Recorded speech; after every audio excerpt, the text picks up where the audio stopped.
morning, everyone, and welcome to Getting It Right with Luis, the program where we learn industry best practices, potential pitfalls from industry expert. Today, I'm delighted to have Zach Towers here from Best Roofing. How are you this morning, Zach?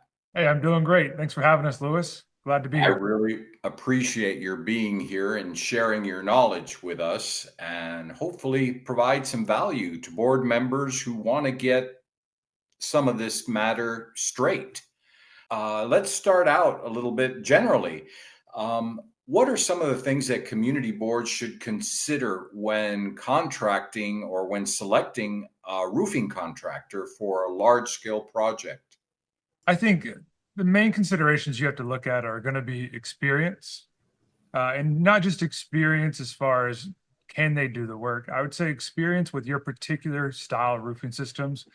Whether you're a multi-building community or a high-rise condominium, these are two completely different style roofings, two completely different style projects. I think that's got to be the front end consideration. Do you have experience with my property specifically, not just roofing in general? And I think the second thing to keep in mind is that roofing is a 20 or 30-year product, right? So you install a roof and you get a warranty for 20 or 30 years. Typically, you want to have a company that's been in business long enough to fulfill a warranty. So Hmm. I'd be skeptical of a company selling you a 20 or 25-year warranty if they've only been in business for 2 or 3 years. Especially in South Florida, there's companies appearing and disappearing, seems like daily. Yeah, absolutely. And I think, 90, what is it, 80% of small businesses fail in the first 5 years. So just be careful. Anything you do to sign up with somebody for a 20-year commitment, and that's kind of how we view it, is the roof replacement is kind of the front end of the relationship with us. That's kind of where we get hitched. And now we're married for the next 25 or 30 years. And we plan to be here, you plan to be here. So we make that commitment.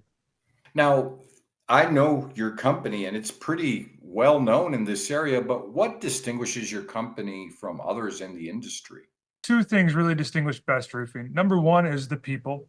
It always comes down to the people. We have the best people in the industry on this team. At this point, we have roughly 250 to 300 full-time employees at Best Roofing. And it's a big team, but they live and work in this community. They take pride in what they do.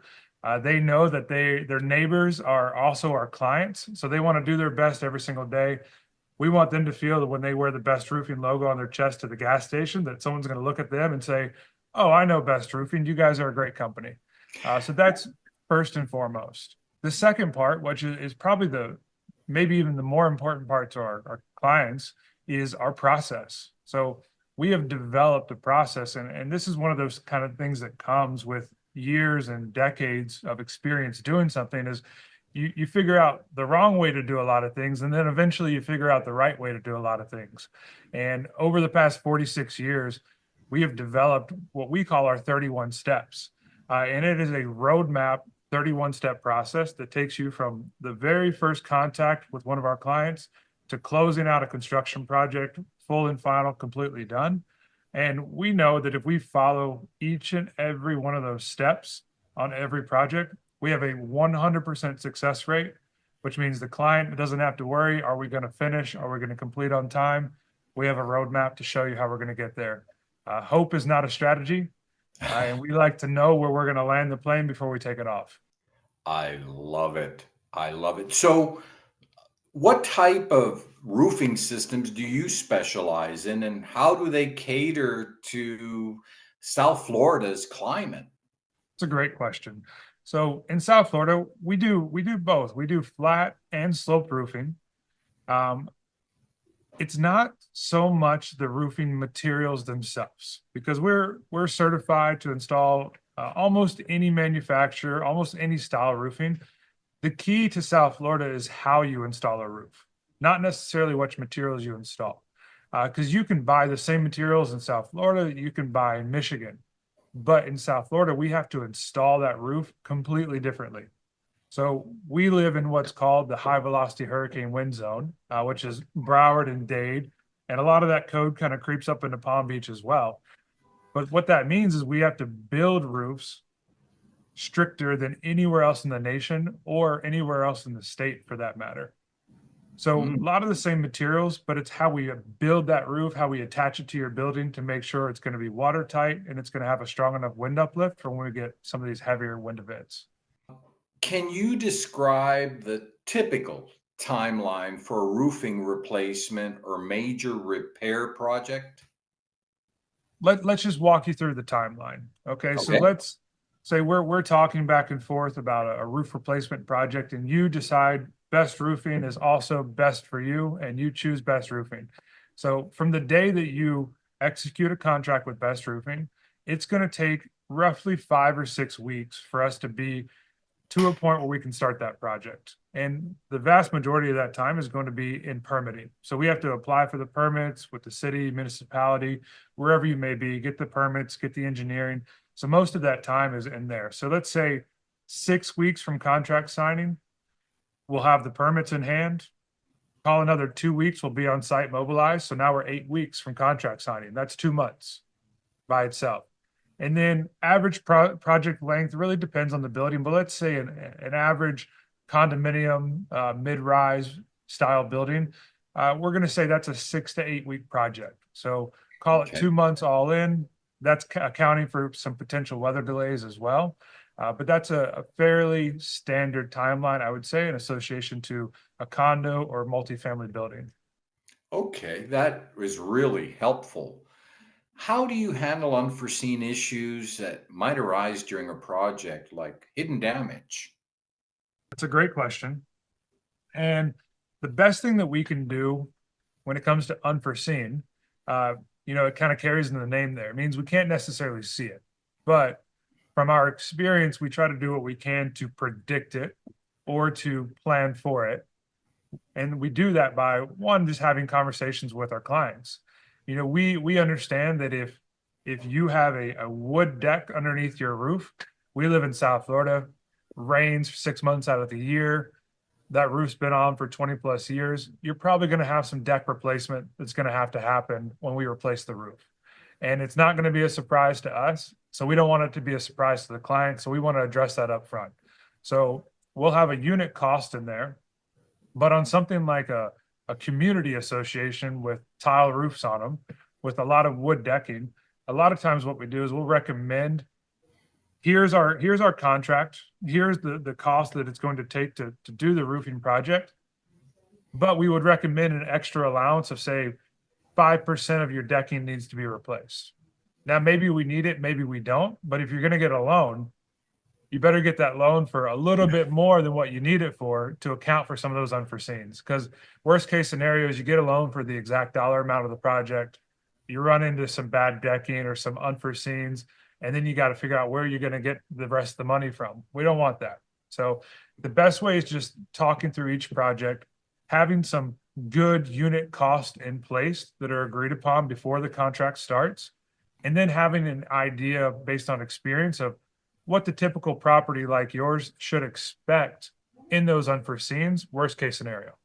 That's really helpful, and I'm glad you brought up the cost element, which is a good transition. What factors most influence the cost of a roofing project, and how can associations plan their budgets effectively? So I'd say the complexity of a project is probably the biggest determining factor on cost. Because you could have a very small as in square footage roof, but if it's on top of a 47-story high rise, it's going to be much more expensive per square foot than that same roof if it was 2 stories, right? So the complexity of doing the work a lot of times really is the lever that drives cost. Beyond that, we're dealing with the same things everyone else in the country is dealing with. We're dealing with escalation on materials. We're dealing with escalation on labor. So complexity, labor, and materials, those are kind of like your three levers that you're going to work with to determine a cost. And there's different ways we can, mix those levers together.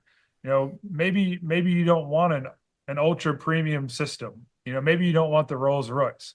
Well, we have a way we can build the Volkswagen, right? We want the dependable, off the lot, it's going to run for its 20 years, and we don't have to worry about it. Perfect. Or maybe you do want the Rolls Royce and we design a system that will last through a category 3 hurricane. That's two different things, but there's about three different levers we can pull to try to get the right mix of labor, materials, and complexity to fit your budget. I like that there are options in that regard.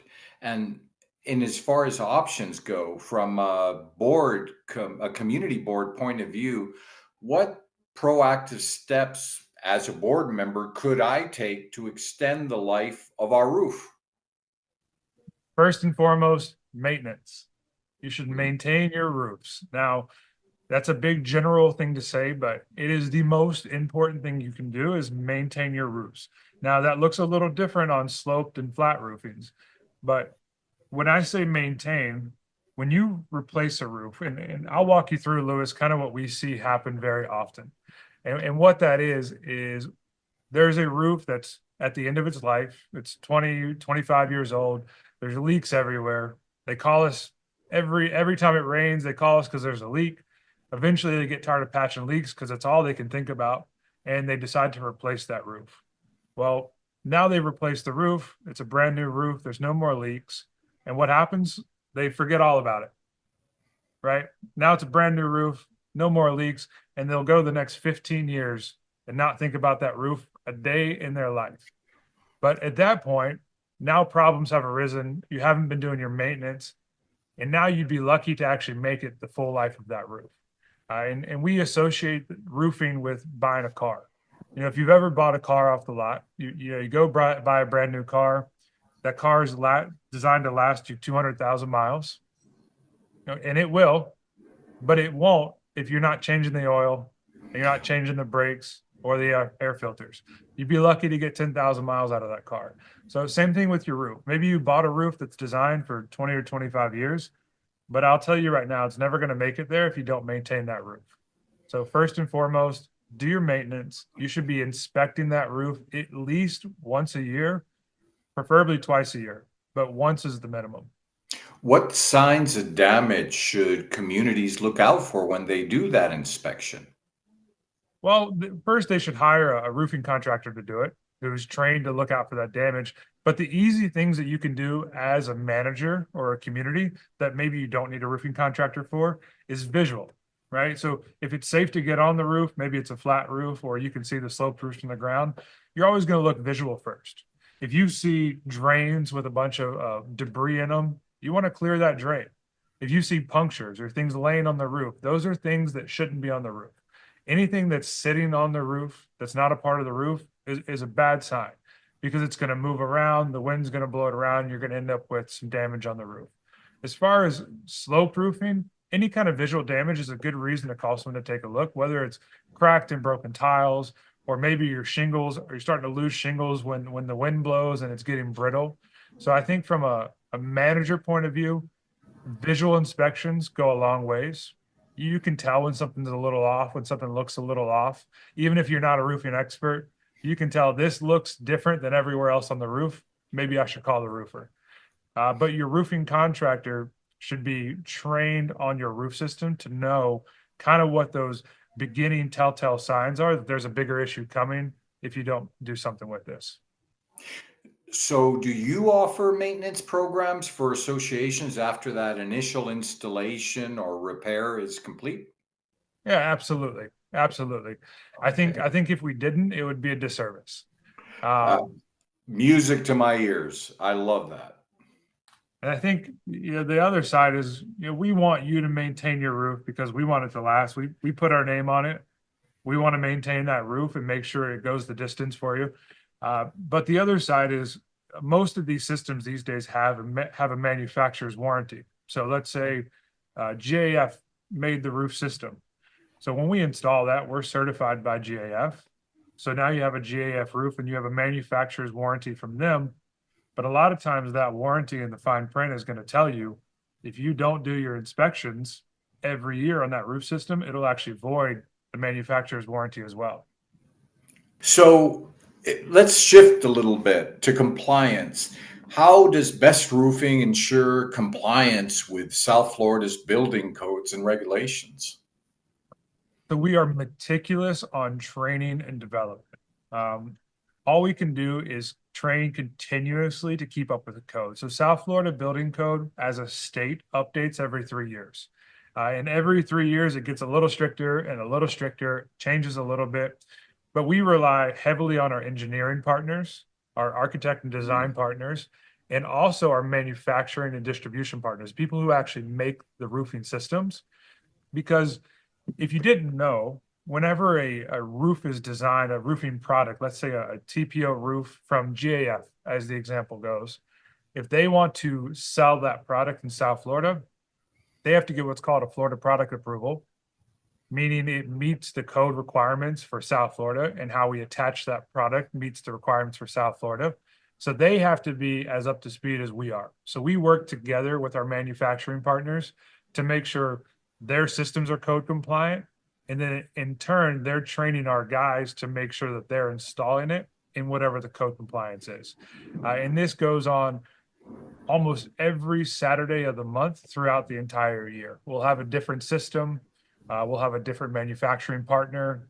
Here at our facility, we have a training facility built into our office.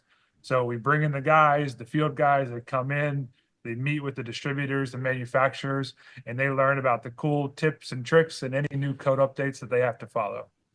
What safety protocols do you have in place to protect residents and workers during a roofing project? That is a great question. And it's first and foremost of how we plan every project starts with safety. So we have a three-legged stool at Best Roofing, as we call it, and it is safety, quality, and productivity. So without one of those legs, it all falls down, and safety is always the first consideration. So, and it's a good question because you bring up the residents, and a lot of times people talk about safety, they just think about the guys on the roof, and making sure no one falls off a roof or hurts themselves when they're working. And it is a big concern, but with us, we work with a lot of condominiums and multifamily and associations. And you're right. It's also, how do we keep the residents safe? This is their home that we're working on, and these are large scale construction projects that we're working on. Right. So kind of like anything else, there's variance, but first and foremost, you have to have a plan. If you don't have a plan in place between yourself, the board, that's then communicated to the residents, there's no chance of doing a safe job. So what we do at the beginning of a project is we're going to set up whatever the perimeter is going to be, or the cadence of the work is going to be. And it's very different from an association that's 2 stories versus a 47-story. But the main things that we rely on are communication with the residents. We always are going to start by producing a form, right? At the beginning of the project, whatever that plan is that we have in place, we're going to produce a form that's called What to Expect. Simple. What to expect. And we're on that form, we're going to say, this is what to expect during your roof replacement project. This is how we want you to come and go. Maybe it's a condominium or a townhouse complex, and the residents are walking directly out of their door into a danger zone, from a tile roof. So we want them to know, hey, when we're on top of your building, when you open your door, just wait. There'll be a flagger at the road. You just wave to the flagger. He's going to stop work, make sure it's safe before you walk out of your front door.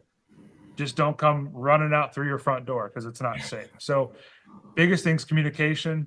Beyond that, all the standard safety practices, we'll have the flagging in place. We'll have the caution in place. Our guys are going to be 100% tied off on any sloped roofing. If it's a flat roof, we're going to have perimeter flags around the outside walls. And then we also have a full-time safety department. So we actually have 3 different safety directors who all they do is visit job sites throughout the Tri-County on a rotation to make sure everything's tip-top and everyone's safe. That's so important, and something that boards really prioritize. Now, speaking of prioritizing, what warranties do you provide for your materials and workmanship? In our business, those are 2 separate warranties, but they're both very important. So let's talk about the material warranty first. And let's stick with the GAF example. So GAF is a great roofing manufacturer, manufacturer all styles of roofing.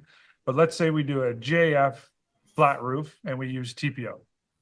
So the warranty that we're going to get from GAF is called a material defect warranty. And what it covers is if that material has a specific defect that causes it to fail. There could be a lot of things with that, but basically if the material itself disintegrates or doesn't perform the way it's spec to perform, then you have a warranty claim and they will cover either the material or the labor and material based on what level of warranty you receive. So typically their material only warranty is a little more cost effective.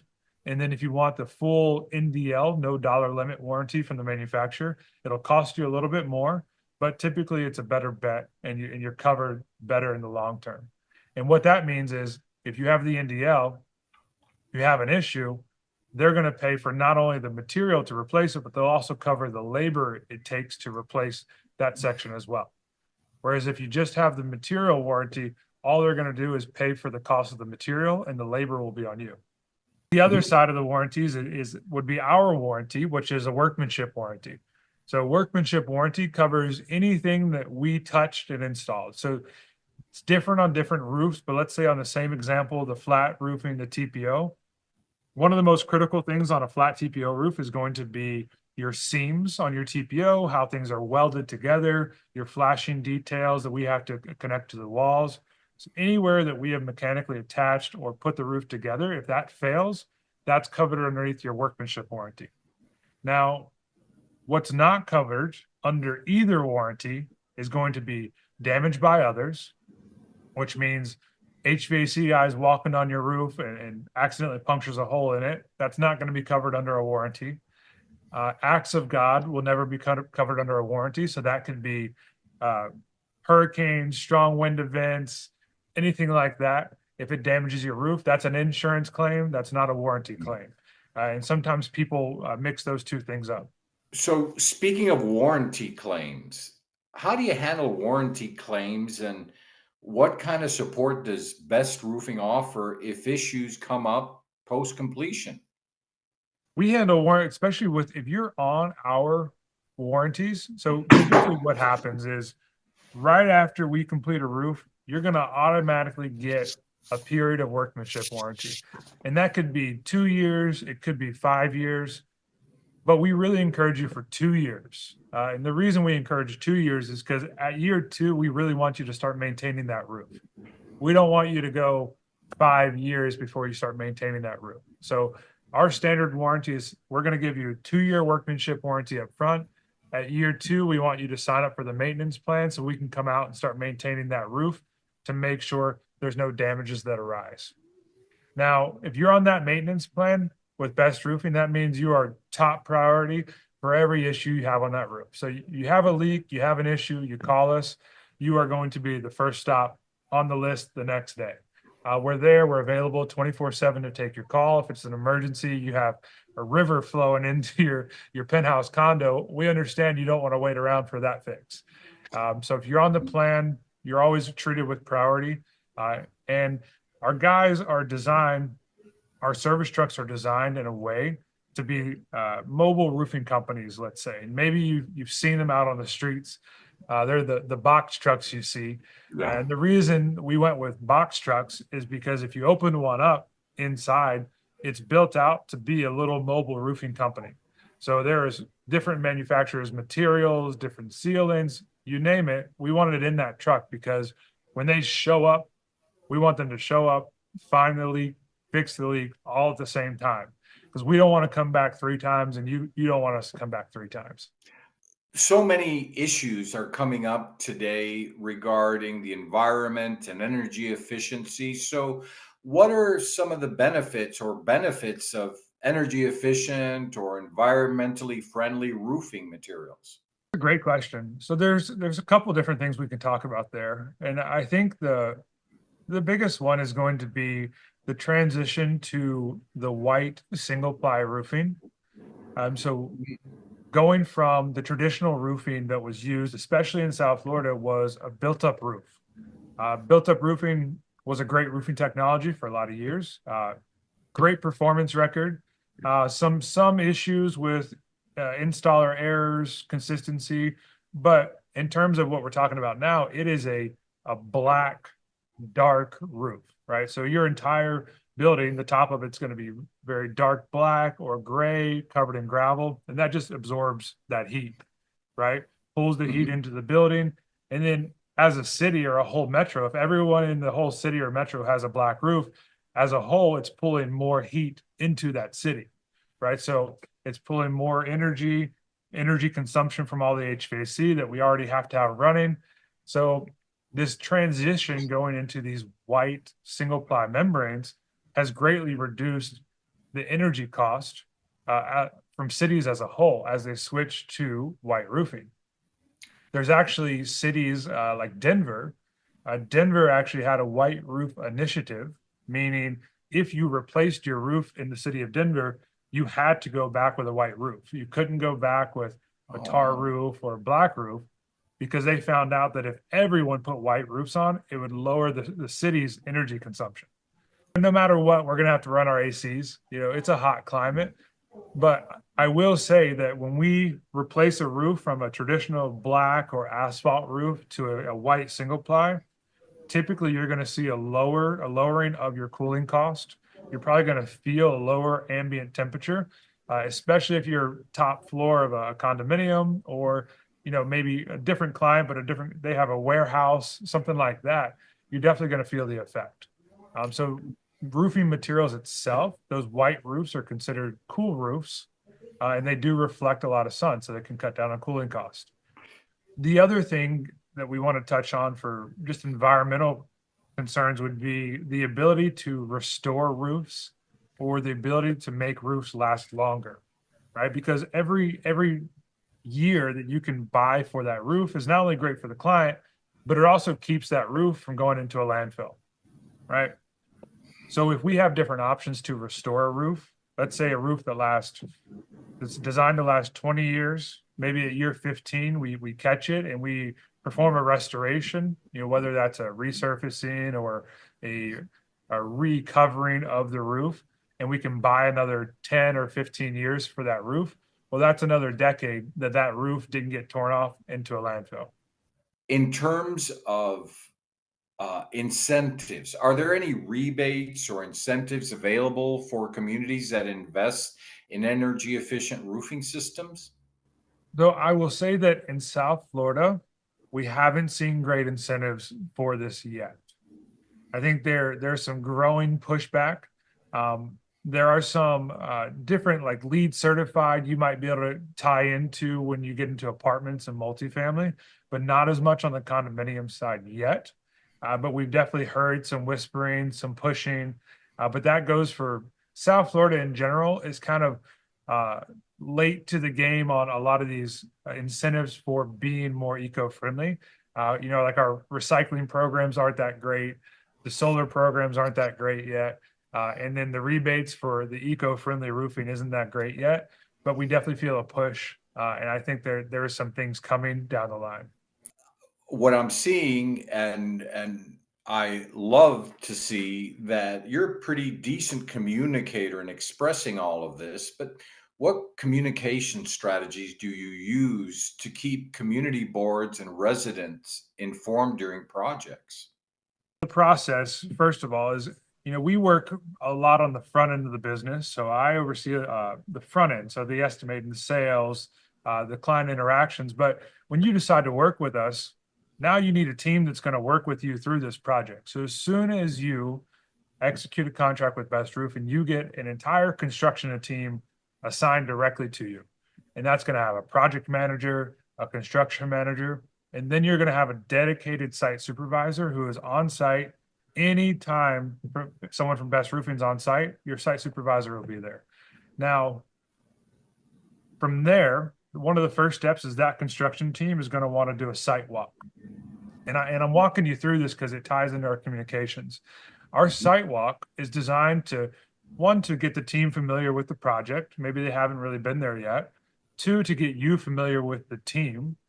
And three, to do a pre-existing damage assessment of the community, right? We want to know pre-existing conditions before we start the roof. What's the parking lot look like? What do the windows look like? What do the doors look like? And one, it protects us, right? But it also protects the board as well. because I think you know, Lewis, as well as I do, that after you conduct a large scale construction project, anyone that had a crack in a window, anyone that had a crack in a sidewalk, they're calling the board for the next 6 months saying, hey, that contractor that you hired, they damaged my property. I need you to pay for it. Trust me, we've been there, we've seen it. And a lot of times it's not malicious either. Sometimes things just don't get noticed until Mhm. after we're done. So we want to cover all the bases. So that starts with what we have is a cloud-based photo software that's on everyone's phones and tablets. And what it does is we take real-time photos. So as we do those inspections, we're taking photos and it timestamps and dates the photo. And it geotags the photo to that project. Oh, wow. And everyone has it on their devices. So it starts from that first initial walkthrough. We're gathering those photos, time-stamped and dated. They're going into a file. And then we develop a plan with the board. When we start executing on that plan, we use those photos to take photos of our progress, right? So as we are completing sections of the roof, all the guys know there's certain things we have to take photos of at certain stages. Maybe it's the shape of the deck. Maybe it was an unforeseen condition that we needed to do something with, but we want to take a photo of it and show you so you're not taking our word for it. And all these photos are uploaded into this cloud. And then once a week, you're going to get what we call an online project management report. Now, Mm. it typically comes on Thursday. You can request it 2 times a week, but typically it's 1 time a week. And this report is going to be probably 5 to 10 pages long. And it's going to have the progress photos of everything we accomplished that week, any unforeseens that we ran into. If there's a decking or wood or anything like that, we have a log that's going to say, hey, we had to use 10 sheets of decking this week for this building. Here are the photos associated with it. And then at the very bottom, you're going to have a plan that says, here's where we're at so far up to date. And then here's where we plan to be through next week. So please communicate with the residents of this next phase that they should expect to see us on top of their roof in the coming week. That is so important. I think one of the most frequent complaints that I get from boards and communities, they just don't know what's going on with a given project. They have to figure it out, or are surprised by what's going on, and it can be an inconvenience, hassle. So that's really good to hear that your company takes an active role in communicating this kind of stuff.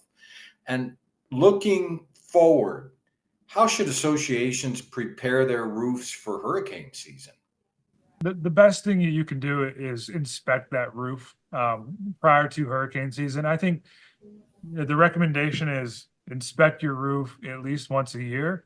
And the further recommendation would be make that inspection sometime between January and May, right? If you Mm. can kind of knock out your annual inspection, your annual maintenance in the dry season before hurricane season, you can also have that kind of be your pre-storm, okay, we're good inspection as well, because it's a lot of the same things we're going to look for in our annual maintenance inspections. We're looking for wall flashings that are loose. We're looking for loose debris on the roof that could blow around. We're looking for delamination. It's the same things, but if you plan that inspection prior to hurricane season, you kind of cover all the bases. You mean don't wait until the beginning of hurricane season to reach out to roofing companies? Yeah, I think that's a good recommendation, Louis. Sure. Zach, what are some of the latest innovations in roofing technologies that you feel communities should be aware of?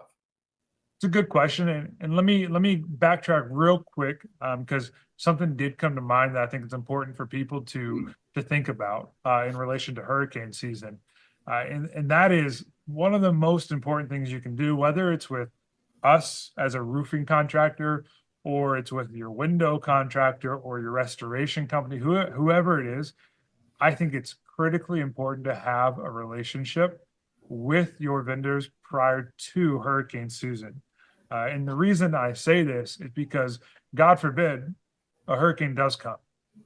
We've gotten lucky, we continue to get lucky, but someday it's probably going to happen, Mhm. right? And what happens when this happens is a flood and a rush and a panic. I've done this. I used to work in the hurricane restoration industry all over the country, or the insurance restoration industry, and I've seen it firsthand. The day it hits, if you wait till the day it hits, and you're trying to start a relationship with a restoration company or call a roofing contractor, from the day it hits, you're going to be putting a log that's 3 or 4 months, maybe 6 months, a year down the road, because all the local companies who have established relationships are fully booked out now for the next 6 months. So what's going to happen is if you don't have an existing relationship and you're not on that priority service list with your roofer or with your restoration company, you're going to get stuck having to use the guys coming from out of town who are storm chasers who are coming in to swoop up the extra business. The And some of them are, carpetbaggers, yeah, yeah. some of them are reputable companies, but a lot of them aren't. And as we mentioned earlier, South Florida building codes are completely different than anywhere else in the nation. So you're kind of taking the chances when you're going with someone that comes in from out of town versus having a restoration company that has you on a priority service agreement prior to. So I just wanted to make that point because I've seen it happen before. And speaking of going forward, do you foresee any trends or changes in the roofing industry that might impact community associations? I think that we are seeing things on the horizon that most of the country is seeing. This big T word right now, the the tariffs from Canada and China and all these different countries right now. It's kind of up in the air. We don't know where it's going to land, but I will say there's a lot of raw ingredients in roofing products that gets imported from places like China or Asia. Even some aluminum and metal products get imported from Canada. So I would say the biggest thing that we have our fingers on the pulse of is where the price increases are going to come in relation to the tariffs that everyone else is feeling at the same time. So I don't think it's news to anyone. Everyone sees it on the news, but that also will take into effect in the roofing industry as well. We're trying to stay ahead of it and communicate it the best we can, but as you see on the news, it changes every other day. So Yeah. as we get updates, we'll update our clients. But I think that's something to be aware of. Um, not as a not as a sales pitch here, but I would say if you're ready to do a roof, now's a good time to do it because 6 months from now it might cost you 10% more. I want to thank you for taking the time to sit down with me and help me understand these things a lot better. Hopefully, the boards that see this recording will be reaching out to you. Thank you very much, Zach from Best Roofing, for helping us understand all these issues. My name again is Luis Rodriguez with Associa Florida. We are Florida's Community Association advocate. Looking forward to next time on Getting It Right with Luis. Thanks again, Zach. Beautiful. Thank you so much for having us, Lewis. We'll see you soon. All right.